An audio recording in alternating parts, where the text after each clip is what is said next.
جماعت سے نماز پڑھنے کے لیے جمعہ کی خفیہ طور پر نماز پڑھ رہے تھے. مسلمانوں کے ساتھ اتنے سخت حالات تھے اس علاقے میں. کہتے ہیں نماز پڑھنے کے بعد ایک بچہ 8 سال کا آیا اور قرآن پڑھنے لگا.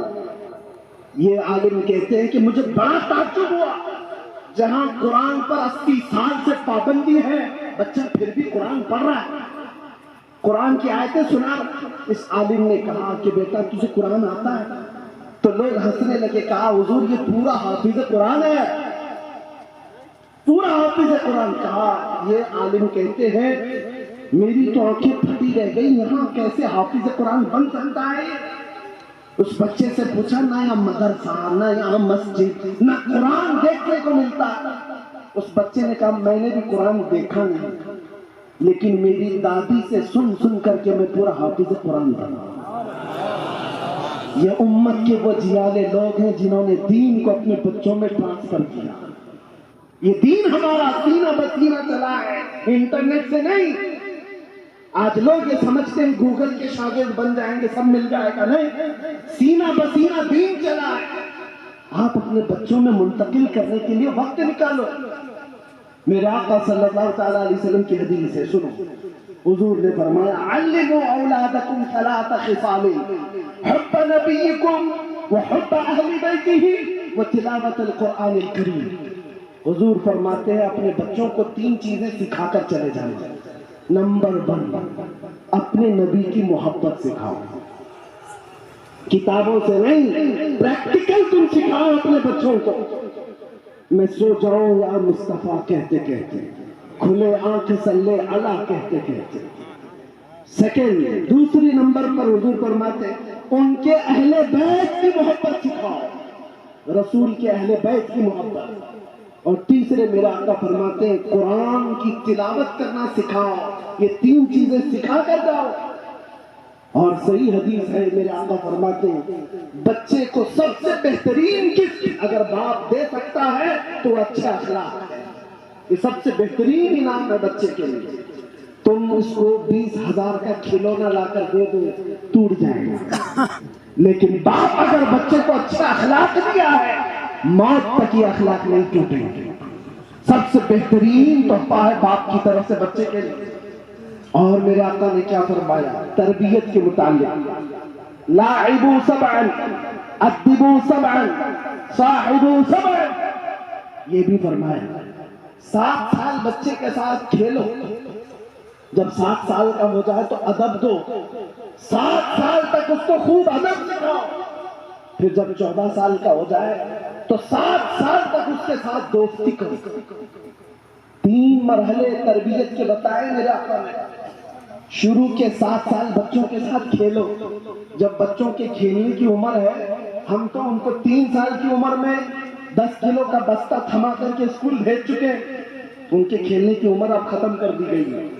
اور 7 سال کا جب ہو جائے بچہ تو فرمایا میرے آقا نے اس کو ادب سکھاؤ. 7 سال سے لے کر 14 سال تک ادب، صرف ادب سکھاؤ.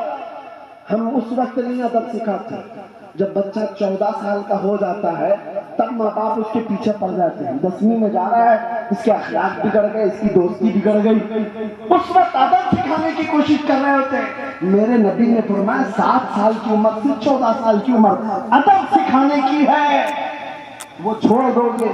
پھر 14 سال کے بعد تم ادب سکھانا چاہ رہے ہو، اب وہ ادب تم سے نہیں سیکھے گا. اب اس کو جو ضرورت ہے بچے کو کیا ہے؟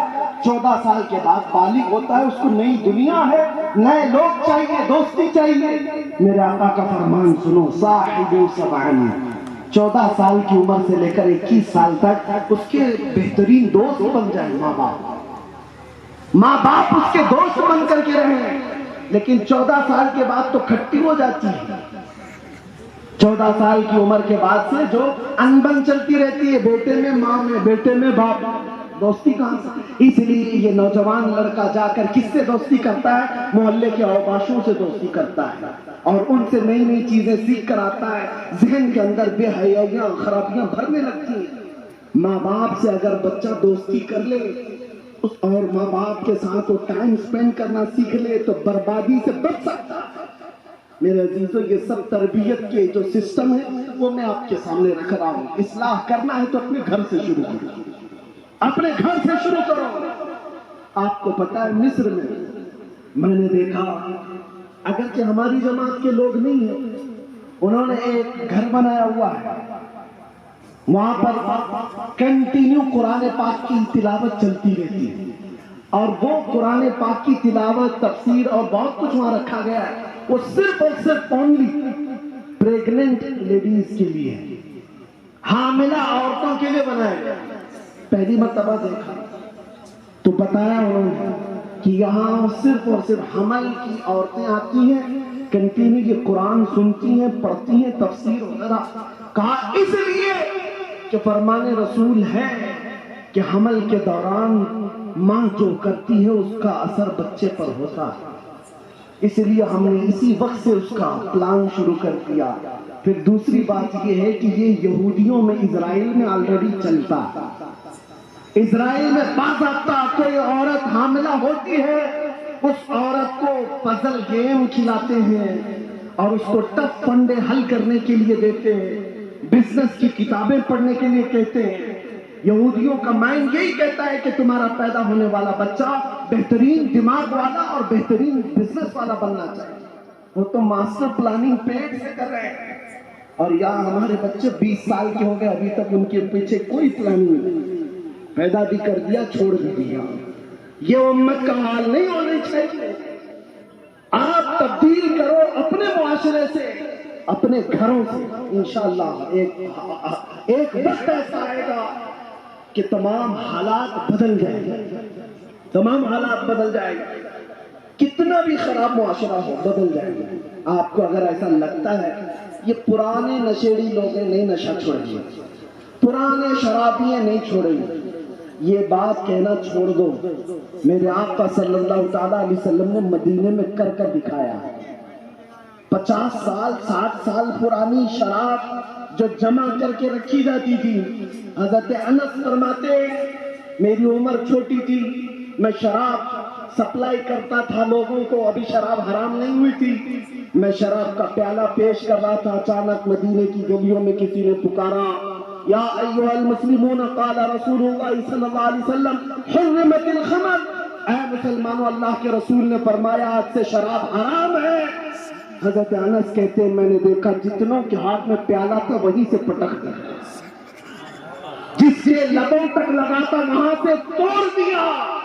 کسی نے یہ نہیں کہا کہ جا کر ہم حضور سے پوچھ لیں گے ابھی حرام ہوئی کہ نہیں ہوئی. کہا نہیں, حضور کا فرمان کانوں میں پڑ گیا, چاہے بچپن سے شرابی ہو, ایک آن میں انہوں نے چھوڑ دیا. عزیزان گرامی وقار, میرے نبی پاک صلی اللہ تعالیٰ علیہ وسلم کی محبت میں وہ اثر ہے. اسی لیے میں نے کہا شروع میں ہی فوکس کرو اس مسئلے پر, اپنے بچوں میں حب نبی پیدا کرو, پھر یہ ہر برائی خود سے چھوڑے گا انشاءاللہ, نشہ بھی چھوڑے گا. ہم نے یہ پریکٹیکل دیکھا ہے, میرے ساتھ ہونے والے معاملہ. آج بھی وہ نوجوان موجود ہیں جو نشہ بیچتے تھے, ممبئی میں بیچتے تھے, ڈیلنگ کرتے تھے, لیکن الحمدللہ جو فجر کی نماز بھی پابندی سے پڑھتے, دوسروں کو پڑھانے کے لیے لاتے بھی ہیں. میں یہ اپنے کمال کی بات نہیں کر رہا, بلکہ صرف اور صرف ہم نے یہ ڈالنے کی کوشش کی کہ میرے نبی سے میرا رشتہ کل بھی تھا اور آج بھی ہے. اپنا سب کچھ گنبد خضرا کل بھی تھا, اور جس دن تم کو یہ احساس ہو جائے گا ہمیں دنیا میں سب سے زیادہ محبت کرنے والا ہمارا رسول ہے, تو پھر اس رسول کو جو جو ناپسند ہے تم خود ٹھوکر مار کر نکال دو. آج یہ عہد کرو بھرگین والوں, ہمیں آپ بلائے ہو, رسول اللہ کی آل کو بلا کر یہاں بٹھائے ہو, تو آپ یہ عہد کر کے اٹھو کہ ہم بھرگین سے ہر اس خرابی کو نکالیں گے جو میرے مصطفیٰ کو ناپسند ہے. نکالیں گے نا انشاءاللہ. آپ جو نوجوان بچے ہوئے ہیں وہ بھی عہد کریں گے. ہم شادی کرنے سے پہلے, ایک عجیب بات نہیں ہے, وہ مولانا لوگوں سے مسئلے بہت پوچھنے آتے ہیں, بہت مسئلے, وضو کے مسئلے, نماز کے مسئلے, زکوٰۃ کے مسئلے, سب مسئلے, اور طلاق کے مسئلے تو زیادہ آتے ہیں, یہ سب مسئلے آتے ہیں. لیکن نوجوان یہ کیوں نہیں پوچھنے آتا کہ مولانا یہ بتائیں میرے نبی پاک کو کیسی شادی پسند تھی, اگر سچی محبت ہو تو آپ یہ پوچھتے حضور کو کیسی پسند تھی، تو آپ کو یہ بتایا جاتا میرے آقا کو کیسی پسند ہے۔ نبی پاک صلی اللہ علیہ وسلم کا فرمان عالی شان ہے، ان اعظم النکاح برکۃ ایسرہ مؤنۃ او کما قال رسول اللہ۔ میرے آقا صلی اللہ علیہ وسلم فرماتے ہیں سب سے بہترین نکاح اور سب سے زیادہ برکت والا نکاح وہ ہے جس نکاح میں خرچہ کم کیا جاتا ہے۔ یہ حضور کا فرمان سنا جس نکاح میں خرچہ کم کیا جاتا ہے۔ آپ کو پتا ہے ایک صحابی آئے، کہا حضور غریب ہوں لیکن شادی کی خواہش ہے۔ حضور نے فرمایا کر دی جائے گی تمہاری شادی مدینے، لیکن مہر تو دینا ہوگا، اپنی بیوی کو مہر تو دو گے، مہر قانون ہے۔ کہا کیا دوں؟ کہا کوئی ایک چاندی کی انگوٹھی۔ کہا حضور اتنی اوقات نہیں ہے چاندی کی انگوٹھی عورت کو دے دوں۔ کہا جاؤ لوہے کی انگوٹھی۔ اس صحابی نے کہا میں آقا میری اتنی بھی اوقات نہیں ہے، ایک لوہے کی انگوٹھی دینے کی بھی اوقات ہے۔ حضور پاک نے انصار صحابہ میں سے ایک کی بیٹی کا نکاح اس نوجوان صحابی کے ساتھ طے کیا، اور اس کے بعد مہر کیا۔ اس صحابی سے پوچھا نہ تو چاندی کی انگوٹھی مہر میں دے پائے گا، نہ لوہے کی انگوٹھی دینے کی طاقت ہے، هل معك من سور القرآن، کیا تجھے قرآن کی کوئی سورہ یاد ہے؟ اس صحابی نے کہا کذا و کذا یا رسول اللہ فلاں فلاں سورتیں یاد ہیں۔ حضور نے فرمایا جا تیرا نکاح کرتا ہو اور مہر میں تو اپنی دلہن کو قرآن کی سورتیں یاد کرا دے۔ سبحان اللہ۔ حضور نے نکاح کو اتنا آسان کیا اور فرمایا میرے آقا نے کہ اتنا آسان کر دو نکاح کہ زنا مشکل ہو جائے، تم نے الٹا کر دیا، نکاح کو اتنا بھاری بنا دیا کہ زنا آسان ہے۔ آج لوگوں کے کیا کیا جھمیلے پال رکھے ہیں، اور سب سے بڑی خرابیاں ہمارے اس معاشرے میں جو در آئی ہیں یہ ہندوانہ رسم و رواج ہے۔ تم پڑوس میں رہتے رہتے سب چیزیں ان کی اڈاپٹ کرنے لگ گئے، ہمارے یہاں یہ سب چیزیں ہیں نہیں۔ آپ کبھی کیوں نہیں پوچھتے میرے نبی کی 9-10 شادیاں ہوئی، حضور نے کیا مہر دیا تھا، کس طرح شادیاں ہوئی تھی؟ چلو حضور صلی اللہ تعالیٰ علیہ وسلم کی 10 ازواج کا معاملہ ایک طرف، اپنی سب سے پیاری بیٹی سیدہ کائنات فاطمۃ الزہرا کا نکاح کیسے کیا تھا؟ مدینے میں آج جا کر کے ڈھونڈ کر کے دکھاؤ وہ حال کہاں ہے جہاں شادی ہوئی تھی ان کی، وہ کہاں ہے؟ سجاوٹ کیسی تھی؟ میرے عزیزوں مسجد نبوی میں یہ سادہ نکاح تھا فاطمۃ الزہرا رضی اللہ تعالیٰ عنہا کا۔ میں آپ سے یہ نہیں کہنا چاہتا ہوں کہ آپ شادی بالکل ہی ختم کرو، اپنی اپنی حیثیت کے مطابق شادی اچھی کرو، کھلاؤ پلاؤ، لیکن حرام کام کو تو آنے مت دو۔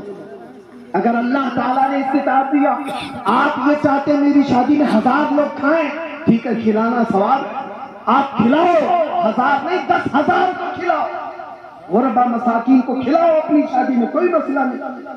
لیکن جہاں تم اس میں پھر دکھاوے پر آ جاتے ہو، پھر حرام کاریاں لے آتے ہیں، حد تو یہ ہے میرے عزیزوں کئی ایسے علاقے مسلمانوں کی مجھے سمجھ میں نہیں آتے کہ جہاں نامردوں کو ہجڑوں کو لا کر شادیوں میں نچایا جاتا ہے، نعوذ باللہ من ذالک۔ کس طرف چل پڑی یہ قوم؟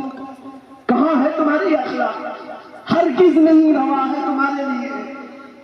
آپ کو یہ سوال کرنا چاہیے میرے نبی کو کیسی شادی پسند ہے، آپ کو بتا دیا جاتا ہے، لیکن پوچھتا نہیں نوجوان، کیونکہ بہت ساری قربانیاں دینی پڑیں گی، چھوڑنا پڑے گا۔ آج یہ عہد کرو اے نوجوان، میں معاشرے میں موجود بے حیائیوں اور برائیوں کو مٹا کر کے حضور کی سنتوں کو زندہ کروں گا انشاءاللہ۔ میرے آقا نے فرمایا من تمسک بسنتی عند فساد امتی فلہ اجر 100 شہید، فلہ اجر 100 شہید، او کما قال نبی صلی اللہ علیہ وسلم۔ آپ کو آج کے زمانے میں ایک بہترین تحفہ دے کر جاتے ہیں۔ نوجوانوں ثواب کمانا چاہتے ہو کہ نہیں؟ جوانوں سے پوچھ رہا ہوں، اس فساد کے دوران جہاں اخلاق تباہ ہو گئے، اس وقت اگر کسی نے حضور کی ایک سنت کو زندہ کیا، میرے آقا فرماتے ہیں اسے 100 شہیدوں کا ثواب۔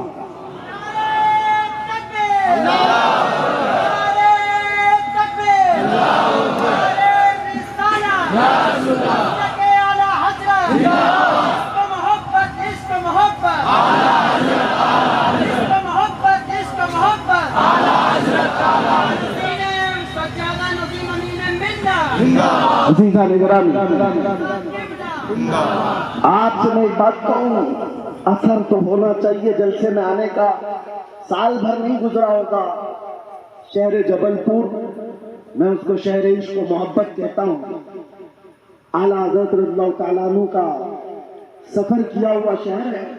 جلسے میں حاضر تھا، یہی خرابیوں پر گفتگو کی۔ ربیع الاول شریف کا مہینہ تھا، میں نے نوجوانوں سے پوچھا اس ربیع الاول شریف کے مہینے میں اپنے نبی کو کیا تحفہ دینا چاہتے ہیں؟ ظاہر سی بات ہے، جلوس میں بہت کچھ سجاتے ہیں، سب اپنی جگہ پر، اپنے اخلاق سے کوئی تو حضور کو تحفہ دو گے۔ 12 نوجوان کھڑے ہیں، کہا ہم یہاں اعلاناً یہ کہتے ہیں، سب کے سامنے عہد کرتے ہیں، حلف اٹھاتے ہیں، شادی شدہ نہیں ہے، ہم شادی کریں گے بغیر کسی جہیز کے اور سنت رسول کے مطابق۔ میرے عزیزوں، یہ کوئی بڑی قربانی کی بات نہیں ہے۔ اللہ نے تمہیں مرد بنایا ہے، بیکاری نہیں بنایا۔ مرد بنایا، دونوں ہاتھ دیے ہیں، کماؤ اور کھلاؤ اپنی بیوی کو، ایک لقمہ کھلانا صدقے کا ثواب ہے۔ اور یہ مانگنے کا رواج، اسی علاقے سے ایک فون ہمیں آیا تھا کہ شادی ہے بہن کی، اور اس میں ہمارے جیجا کو جو ہے بائک دینا ہے، اس کے لیے کچھ تعاون ہوگا۔ تعاون کے لیے وہ چندہ مانگ رہے، بائک دینا ہے۔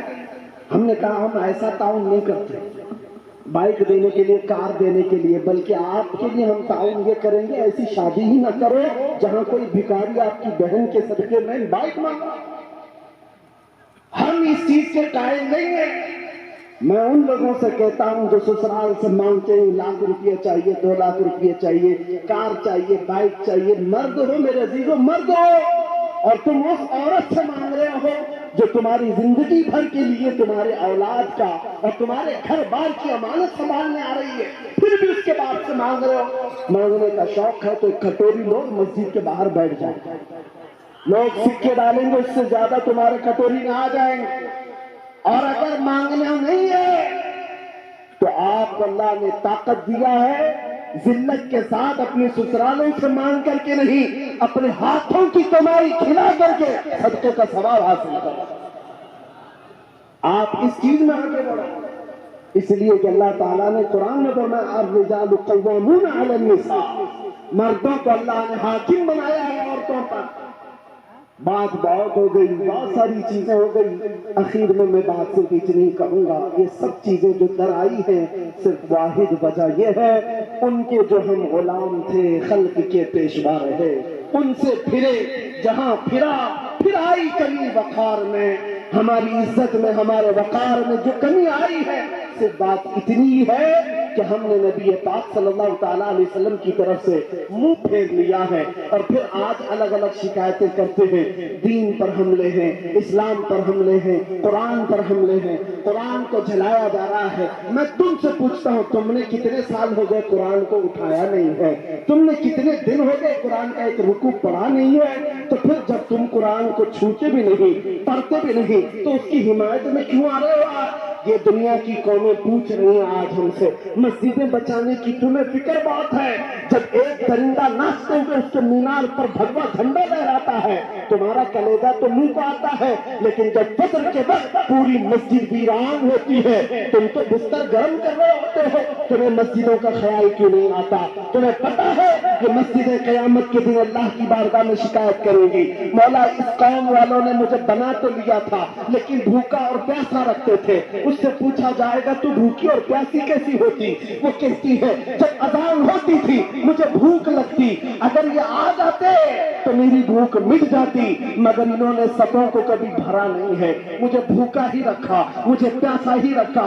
اے مسجدوں کی حفاظت کے علمبردار، قرآن کو بچانے کی بات کرنے والوں، اسلام زندہ باد کہنے والوں، میں آپ سے کہتا ہوں، میں کوس نہیں رہا ہوں آپ کو، میں گالی نہیں دے رہا ہوں آپ کو، بات صرف درد کی یہ کہہ رہا ہوں، درد قرآن اگر ہم نے نہ بلایا ہوتا، یہ زمانے نے زمانہ نہ دکھایا ہوتا، وہ زمانے میں معزز تھے مسلمان ہو کر، آج ہم خار ہیں تاریخ قرآن ہو کر، آج ہم خار ہیں تاریخ قرآن ہو کر، قرآن کو چھوڑ کر ذلیل ہوئے، مصطفیٰ کو چھوڑ کر ذلیل ہوئے۔ اس لیے عہد کرو، اٹھو وگرنہ حشر نہ ہوگا پھر کبھی، دوڑو کہ زمانہ چھال اپنی چل گیا، اسی لیے اعلیٰ حضرت کا یہ شعر ہماری تقریر کا خلاصہ ہے، ہماری تقریر کا لب لباب ہے، اس کا پورا کچا چکھا جس کو کہیں وہ اس شعر میں ہے۔ میرے اعلیٰ حضرت فرماتے ہیں پھر کے گلی گلی تباہ ٹھوکرے سب کی کھائی کیوں، پھر کے گلی گلی تباہ ٹھوکرے سب کی کھائی کیوں، دل کو جو عقل دے خدا تیری گلی سے جائے گی۔ بس اس مصطفیٰ کی گلی کو اپنا لو، عزتیں تمہارے ساتھ۔